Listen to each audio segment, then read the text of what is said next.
We are counting down to Maryland's primary day on May 14th. Voters will have some important decisions to make, including which Democratic candidate for U.S. Senate will move on to the general election. We are profiling Prince George's County Executive Angela Alsobrooks and Congressman David Trone, the two leading candidates in polling and money raised. Tonight, our Larry Miller sits down with Congressman Trone to talk jobs, the economy, and a recent misstep during a congressional hearing. I think one of the biggest headlines has been your health. Congressman Trone was hospitalized earlier this month ahead of what was expected to be the first debate between him and his opponent, Prince George's County Executive Angela Alsobrooks. How are you doing?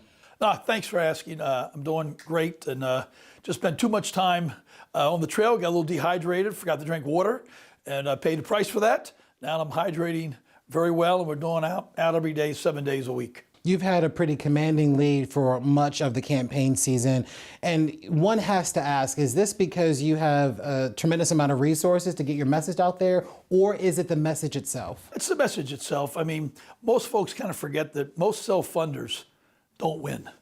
The people that win have a good message, they have good ideas, and they show up.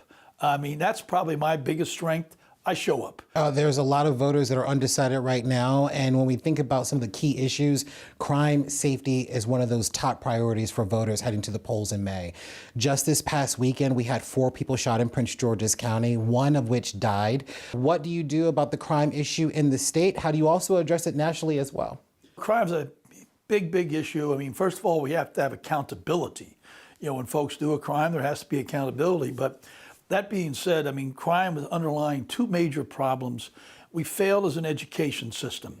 We aren't getting everybody the education which gives them the tools to succeed in life.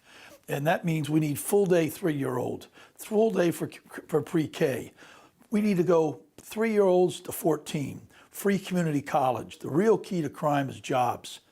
When someone gets a job, recidivism is 8%. If they don't have a job, it's 75%.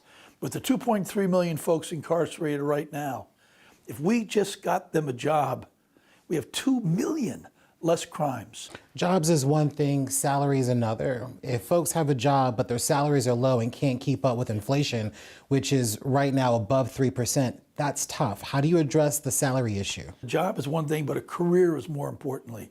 And that's what we got to do is folks to get careers, folks that want full-time jobs so they can have health insurance, they can have sick leave, they can have retirement. It's got to lead to a career. So we've got to help get them the training, apprenticeships, things like that, to get those jobs. I want to get to a congressional budget hearing which you were participating in, and you used the word jigaboo.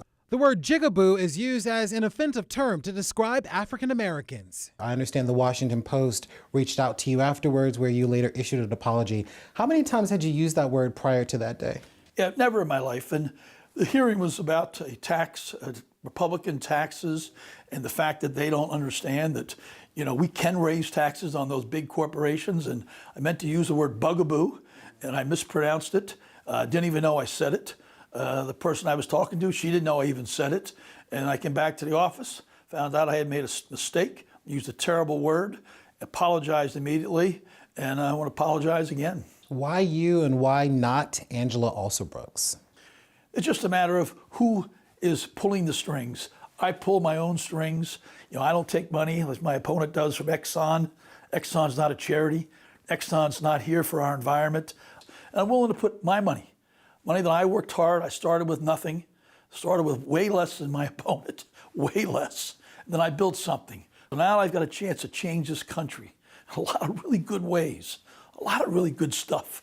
And that's why I do this. Larry Miller, WUSA 9. And we have reached out to Angela Alsobrooks asking for a one-on-one interview.